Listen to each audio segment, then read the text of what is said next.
क्या BLA military establishment को 7 रोज तक योमिया एक एहलकार की मसलाश देगी या फैसला कोई और है? सिर्फ फैसला कोई और है या राज भी कोई और है? BLA ने रियासत के साथ कहीं नफसियाती जंग तो नहीं छेड़ दी? धरती माँ की हिफाजत के लिए हम यहीं पर हैं। BLA की तरफ से ये अल्फाज क्यों कहे गए हैं, इस पर भी हम बात करेंगे। और फिर BLF ने वाज़ेह कर दिया है कि बलोच कौमी तहरीक आज़ादी दिफाई मरहले से आगे निकल चुकी है। अब शर्मचार जारहाना अंदाज में शहरों के अंदर फौज को शिकस्त देने की मुकम्मल सलाहियत हासिल कर चुके हैं। BLA ने खुजदार करख शहर पर कब्जे की सनसनीखेज तफसीलात जारी कर दी हैं। इसके अलावा आज के व्लॉग में हम डिस्कस करेंगे बलोचिस्तान हुकूमत ने BYC के मजीद 8 मकामी रहनुमाओं के नाम 4th शेड्यूल में दाखिल कर दिए। जी नाज़रीन, BYC की मकामी क़यादत के 8 रहनुमाओं के नाम इंसदाद दहशतगर्दी एक्ट के तहत 4th शेड्यूल में दाखिल कर दिए गए हैं। BYC ने 2 टोक अल्फाज में कहा है कि अपने हक और बका की इस जंग में बलोच कौम अब पॉइंट ऑफ नो रिटर्न पर पहुंच चुकी है। इसके अलावा अहम तरीन मौजू जो कल से सर फहरिस्त है वो है एक दरिंदा सिफत इंसान शफीक मेंगल। जी नाज़रीन, शफीक मेंगल जैसा दरिंदा सिफत कातिल जिसने सिंध में दर्जनों मोमनों, सूफियों और बोहरियों के कत्ल में सहूलतकारी की और फिर उसने हज़ारों सैकड़ों बलोचों का कत्ल किया, तो उसके हवाले से जो कल तक ISI का असासा था उसको पाकिस्तान पीपुल्स पार्टी ने कांधा क्यों दिया, आखिर उसकी वजूहात क्या हैं, और फिर मिलिट्री इस्टेब्लिशमेंट इस जैसे दरिंदे को पार्लियामेंट में क्यों ले जाना चाहती है।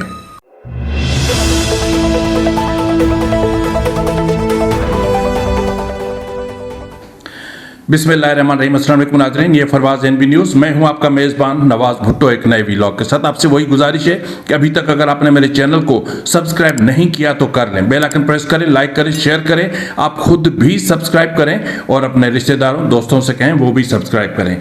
एक तरफ वफाकी हुकूमत योमिया 20 अरब रुपए का कर्जा ले रही है और वफाकी हुकूमत के कर्जे का जो सतह है वो तकरीबन 79 यानी 79,322 अरब रुपए की बुलंद तरीन सतह पर पहुंच चुके हैं। एक साल में कर्जों के सारे रिकॉर्ड टूट गए हैं। एक साल में वफाकी हुकूमत के कर्जों में 7,000 अरब रुपए से जायद का इजाफा हुआ है। तो दूसरी तरफ जहां हुकूमत को मईशत को संभालना चाहिए था, जहां कर्जों के मामलात को कंट्रोल में रखना चाहिए था, वहां मिलिट्री इस्टेब्लिशमेंट की अयाशियों के सामान करने में मसरूफ है। गुज़िश्ता रोज आपने देखा कि चेयरमैन नेब जनरल नज़ीर अहमद की गुज़िश्ता रोज मुद्दत मुलाजमत खत्म हो रही थी कि सिस्टम हरकत में आया। एक ही दिन में सेनेट में तरमीम मंजूर हुई, कौमी असेंबली से तरमीम मंजूर, सदर ने कानून की मंजूरी दी और फिर गजट नोटिफिकेशन भी जारी हो गया। सिर्फ इतना ही नहीं बल्कि उसी दिन मुद्दत मुलाजमत में तोसी भी दे दी गई। क्या ये बेहतर ना होगा कि आइन में एक ऐसी तरमीम लाई जाए जिसके मुताबिक चीफ ऑफ आर्मी स्टाफ और फिर वो फौजी अफसरान जो सिविल इदारों को फतह करके और वहां पर हुक्मरानी कर रहे हैं उनको ताहयात रिलीफ दे दिए जाए, उनको ताहयात तैनात रखा जाए। मिलिट्री इस्टेब्लिशमेंट की देखें, भुट्टो को अयूब ने पैदा किया, नवाज शरीफ को जिया ने पैदा किया, मुशर्रफ ने इमरान खान को पैदा किया और इस वक्त field marshal chief of army staff Asim Munir ने शहबाज शरीफ जैसे घटिया शख्स को पैदा किया कि जिसने मुल्क की मईशत को बर्बाद करके रख दिया है। इस वक्त मैं समझता हूँ आजकल वो बहुत परेशान हो गए क्योंकि दुनिया जंग की लपेट में है और उसके बैरूनी दौरे रुके हुए हैं। तो इसी तरह अगर हम आगे चलें तो सूरत हाल बहुत ज़्यादा ख़तरनाक है। बलूचिस्तान इस वक्त जल रहा है लेकिन सरफराज बुगटी कहीं नज़र नहीं आता। बलूचिस्तान की शाहराहें जंगजुओं के कब्जे में है लेकिन रियासत खुद को कैंटोनमेंट एरियाज तक महदूद करके बैठी हुई है। रियासत में बलूचिस्तान में जो हालात हैं वो बेकाबू हैं और रियासत कहीं दिखाई नहीं देती, रिट ऑफ स्टेट कहीं दिखाई नहीं देती। खुशदार के इलाके जहरी नूरगामा के मकाम पे कायम FC चेक पोस्ट पर मुसल्लह अफराद ने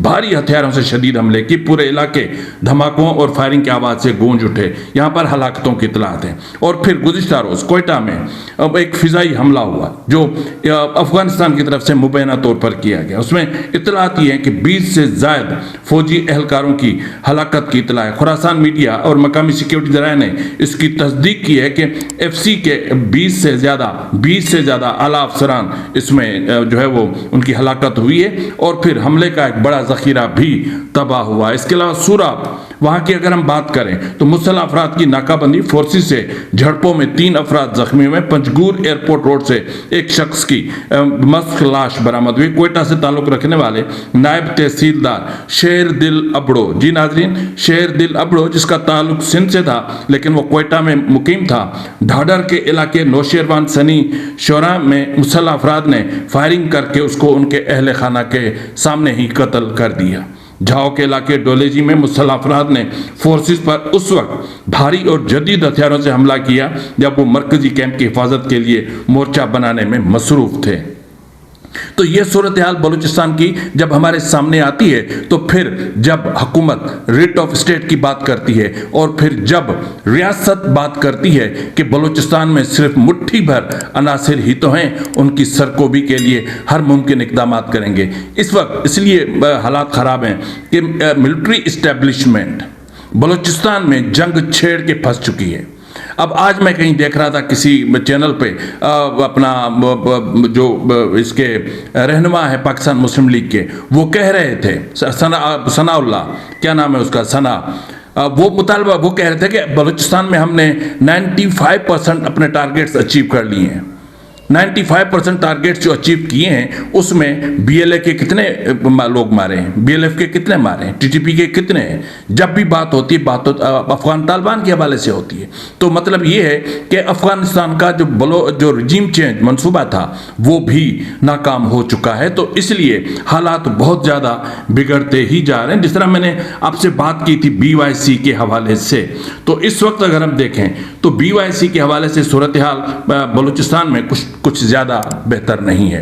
हुकूमत BYC को घेर कर तंग गली में लाने की मनसूबाबंदी कर रही है। यकीनन इतना अकल सरफराज भुगती में तो हो नहीं सकता और ये मिलिट्री इस्टेब्लिशमेंट का ही मामला है। इसलिए आज BYC को ये कहना पड़ा कि अपने हक और बका की इस जंग में बलोच कौम अब पॉइंट ऑफ नो रिटर्न पर पहुंच चुकी है। इस वक्त बलूचिस्तान के हालात पॉइंट ऑफ नो रिटर्न से भी शायद कहीं आगे जा चुके हैं, जिसका अदराक शायद रियासत को है कि नहीं है, लेकिन हालात अब बलूचिस्तान के रियासत के कंट्रोल में नहीं रहे। ये इनको मानना चाहिए था। BYC की तमाम तर क़यादत से लेकर कारकुनान तक मिसिंग पर्सन्स के लवाहिकीन तक 4th शेड्यूल में डाल देना रियासत की बेबसी को जाहिर करता है। बलूचिस्तान हुकूमत की जानिब से ज़िला हब में बलोच यकजहती कमेटी के अरकान समेत मुतअद्दिद अफराद को 4th शेड्यूल में शामिल करने के फैसले की BYC ने शदीद अल्फाज में मजम्मत करते हुए इस अमल को गैर मुनसफाना और बुनियादी इंसानी हकूक की खुली खिलाफ वर्जी करार दे दिया है। ये इकदाम सिर्फ आईनी आज़ादियों पर हमला है बल्कि इख्तलाफ राय को दबाने और पुरअमन सियासी सरगर्मियों को जुर्म करार देने की खतरनाक कोशिश भी है। ये फैसला दरअसल सियासी इंतकामी और जमहूरी आवाज़ों को दबाने खामोश कराने की एक घटिया हिकमत अमली है, जिसके ज़रिए इंसानी हकूक़ के लिए आवाज़ उठाने वाले कारकुनान को निशाना बनाया जा रहा है। ज़िला हब से ताल्लुक़ रखने वाली सीमा बलोच, हमल अंगारिया, सनोबर बलोच, जमालदीन, गुलाम अली बुगटी, परवेज़ और महान बलोच जैसे अफराद को बग़ैर किसी ठोस सबूत और तहकीकात के उनका नाम 4th शेड्यूल में डाल दिया गया है। टोटल 10 लोगों का नाम 4th शेड्यूल में है, जिसमें एक का ताल्लुक जिसका नाम मुफ्ती वज़ीर अहमद रिजवी है वो TLP से है और एक शख्स का नाम दूसरा शख्स है वो मोबाइल स्नेचर है। अब मोबाइल स्नेचर के नाम भी 4th शेड्यूल में बलूचिस्तान की हुकूमत डालने लगी है। تو جب یہ صورتحال سامنے آتی ہے اور پھر جب بلوچستان میں جو سیاسی سرگرمیاں ہیں ان پر غیر اعلانیہ پابندی عائد نظر آتی ہے، جب بلوچستان میں غیر اعلانیہ آئین معطل نظر آتا ہے، جب بلوچستان میں غیر اعلانیہ ایک چنتخب پارلیمان غلط قسم کی ترامیم کر کے بلوچستان کے عوام کی زندگیوں کو زہر بنا دیتی ہے، تو پھر حالات نہ صرف بگڑتے محسوس ہوتے ہیں بلکہ جو ان کے بنیادی حقوق ہیں وہ بھی سلب ہوتے نظر آتے ہیں۔ تو یہی وجہ ہے کہ بی ایل ایف نے ایک اسٹیٹمنٹ جاری کیا ہے، اور بی ایل ایف کا اسٹیٹمنٹ بہت ہی بھیانک ہے۔ انہوں نے جہاں اپنے مستقبل کی حکمت عملیوں سے پردہ اٹھایا ہے تو دوسری طرف انہوں نے کرخ پر جو انہوں نے اٹیک کیا تھا یا جتنی دیر اس کو اپنے کنٹرول میں لیا اس کی تفصیلات بھی جاری کر دی ہیں جو انتہائی سنسنی خیز ہیں۔ بلوچستان لبریشن فرنٹ کے سرمچاروں نے 4 مارچ 2026 کو خوزدار کے علاقے کرخ میں ایک بڑا اور مربوط عسکری آپریشن کیا۔ آپریشن کے پہلے مرحلے میں سرمچاروں نے خوزدار رتوڈیرو سی پیک روڈ کو مولا کراس پر قائم پولیس چوکی پر برق رفتاری سے حملہ کر کے اسے قبضے میں لے لیا اور وہاں موجود اہلکاروں کو یرغمال بنانے کے بعد چوکی میں موجود اسلحہ اور دیگر عسکری ساز و سامان اپنے قبضے میں لیا۔ سرمچاروں نے مولا کراس اور کرخ کراس پر سنیپ چیکنگ شروع کی۔ بعد پولیس چوکی کو نظر آتش کر کے اور اپنا سیکیورٹی فورسز پر یہ واضح کر دیا کہ دشمن کی کوئی بھی تنصیب بی ایل اے کے سرمچاروں کی پہنچ سے دور نہیں ہے۔ اعلامیے میں مزید کہا گیا ہے کہ آپریشن کے دوسرے مرحلے میں پولیس تھانہ، نادرا آفس، بینک اور ڈی سی آفس سمیت تمام اہم سرکاری و انتظامی مراکز کو مکمل کنٹرول حاصل کر لیا گیا، اور پھر وہاں پر جتنا بھی ریکارڈ تھا اس کو بھی نظر آتش کر دیا گیا، اور معدنیات لے جانے والے ٹرکوں کو بھی اپنا بی ایل ایف کے سرمچاروں نے اس کو بھی جو ہے وہ نظر آتش کر دیا۔ اور بہرحال پھر وہاں پر کچھ جھڑپیں ہوئیں، ان جھڑپوں میں کچھ اہلکاروں کی ہلاکت کی اطلاعات بھی سامنے آ رہے ہیں، لیکن اس کے علاوہ بی ایل ایف کے جو اعلامیہ ہے اس کے آخر میں کہا گیا ہے کہ بلوچستان لبریشن فرنٹ یہ واضح کرتی ہے کہ خوزدار کرخ میں ہونے والا یہ منظم حملہ ہماری اس طویل اور غیر متزلزل جدوجہد کا تسلسل ہے جس کا واحد مقصد بلوچستان کی مکمل اور غیر مشروط آزادی ہے۔ ہمارے سرمچاروں کا دن دہاڑے ایک پورے شہر پر قبضہ اس حقیقت کا اعلان ہے کہ بلوچستان کی زمین اب فورسز کے لیے تنگ ہو چکی ہے، اور اس کے اس کی عملداری اور نام نہاد طاقت کا غرور خاک میں مل چکا ہے۔ یہ آپریشن دشمن اور اس کے اعلی کاروں کے لیے ایک نوشتہ دیوار ہے۔ یہ اس بات کا ثبوت ہے کہ بلوچ قومی تحریک آزادی اب دفاعی مرحلے سے آگے نکل چکی ہے۔ اب سرمچار جارحانہ انداز میں شہروں کے اندر فوج کو شکست دینے کی مکمل صلاحیت حاصل کر چکے ہیں۔ ایک طرف جہاں پر بی ایل ایف نے اس عزم کا اظہار کیا ہے تو ٹھیک اسی طرح گزشتہ روز جس طرح میں نے آپ سے کہا کہ بی آر جی نے 35 اہلکاروں کی ہلاکت کا دعویٰ کیا اور پھر ایک نئے یونٹ کے قیام کا بھی انہوں نے دعویٰ کیا، لیکن جس طرح میں نے آپ سے بات کی شفیق مینگل کے حوالے سے کہ شفیق مینگل کو آئی ایس آئی کا اثاثہ قرار دیا جاتا تھا۔ شفیق مینگل آئی ایس آئی اور جو دہشت گرد خطرناک ترین دہشت گرد آرگنائزیشنز کے درمیان وہ پل کا کردار ادا کرتے تھے، وہ دہشت گردوں میں کے درمیان سہولت کاری کا کردار ادا کرتے تھے۔ جی شفیق مینگل یہ وہی شخص ہے کہ جس نے کراچی میں سفورہ چورنگی کے پاس بوہری برادری کی ایک پوری بس اڑوا دی تھی، اور اس کے سہولت کار بھی وہ بھی یہی شفیق مینگل تھا۔ اس کے بعد میں نے آپ کو بتایا جیکاباد میں اپنا حملہ ہوا، پھر شکارپور میں حملہ ہوا، سینکڑوں لوگوں کی ہلاکتیں ہوئیں، اور پھر توتک جیسا بھی معاملہ ہوا، اور پھر یہ بھی اطلاعات موصول ہوئے پیپلز پارٹی میں شمولیت کے بعد سوشل میڈیا پر صحافیوں، تجزیہ نگاروں اور دانشوروں کی جانب سے سخت رد عمل سامنے آیا ہے، جہاں اس فیصلے کو پیپلز پارٹی کے لیے متنازع اور تشویشناک قرار دیا جا رہا ہے۔ اب یہاں پر میں صرف چند الفاظ کہنا چاہوں گا، وہ یہ کہ بلوچستان سے لشکر جھنگوی کے صوبائی امیر شفیق مینگل کی پیپلز پارٹی میں شمولیت کے بعد لگتا ہے کہ ٹی TTP के मुफ्ती नूर वली महसूद, हाफिज सईद, अहमद लुधियानवी, औरंगजेब फारूकी, मसरूर अनवर जंगवी और मुआविया आजम तारिक को भी मुस्तकबिल में पीपल्स पार्टी में शमूलियत की शामिल किया जा सकता है। अगर जनरल जिया, उसामा बिन लादेन, परवेज मुशर्रफ होते तो पाकिस्तान पीपल्स पार्टी के वो भी जियाले होते। लेकिन ये सब कुछ जहां हो रहा है वहां बिलावल जरदारी का कोई रद्द-ए-अमल सामने नहीं आ रहा।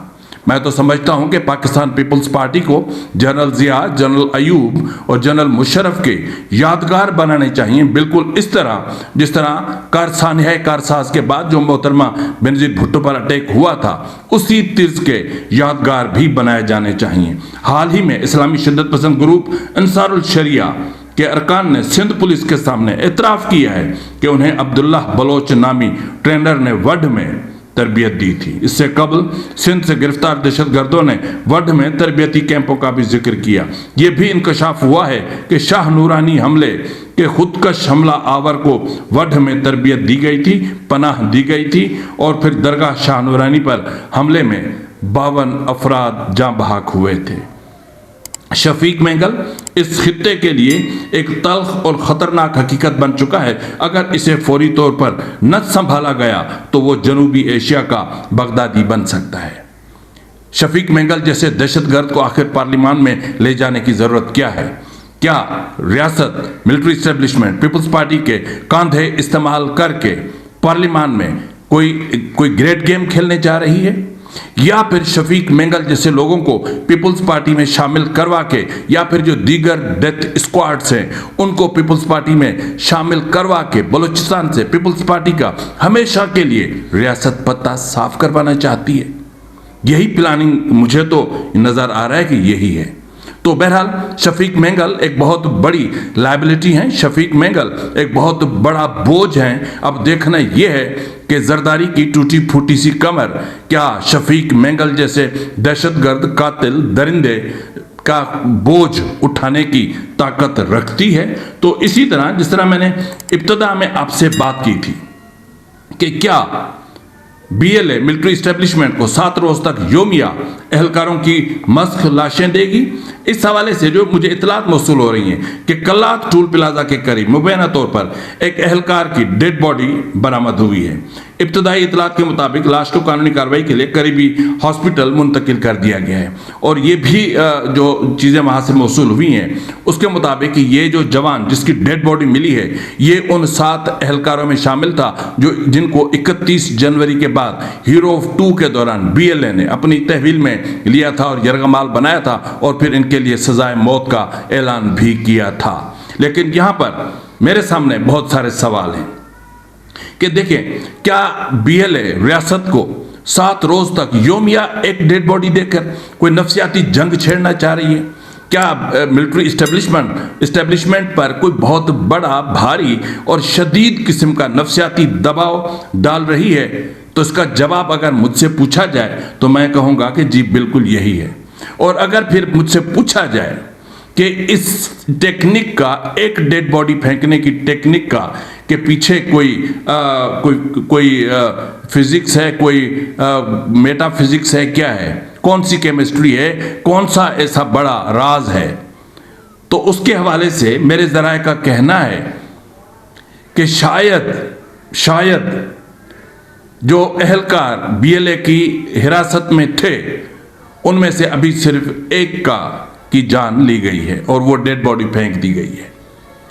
और अगर रियासत के साथ जिस सतह पर मुज़ाकरात चल रहे हैं अगर वो सक्सेसफुल नहीं होते तो फिर मामलात बिगड़ जाएंगे, क्योंकि इस वक्त BLA की तरफ से ऐलान किए जाने के बाद अगर उन यरगमालियों को छोड़ दिया जाता है, क्योंकि ये एक साइकोलॉजिकल वार है, ये गोरिल्ला वारफेयर का एक हिस्सा होता है कि आप किसी को अंडर प्रेशर लाने के लिए इस तरह की टेक्निक्स भी यूज़ की जाती हैं। तो मुझसे अगर कोई पूछे तो मैं कहूँगा कि जी मुमकिन है, ऐसा हो सकता है कि रियासत को थ्रेट करने के लिए फ़िलहाल एक डेड बॉडी, मस्क लाश दे दी गई हो, एहसास दिलाने के लिए कि हमारे कांधे भी, यानी बलोचों के कांधे भी रोज़ मस्क लाशें उठाते हैं। لیکن BLA کی طرف سے ایک پوسٹر جاری کیا گیا ہے، اس میں جو سلوگن دیا گیا ہے وہ بڑا معنی خیز ہے۔ اس میں کہا گیا ہے کہ دھرتی ماں کی حفاظت کے لیے ہم یہیں پر ہیں۔ اس کا آخر مطلب کیا ہے؟ اس کو ہم کیسے ڈیکوڈ کریں؟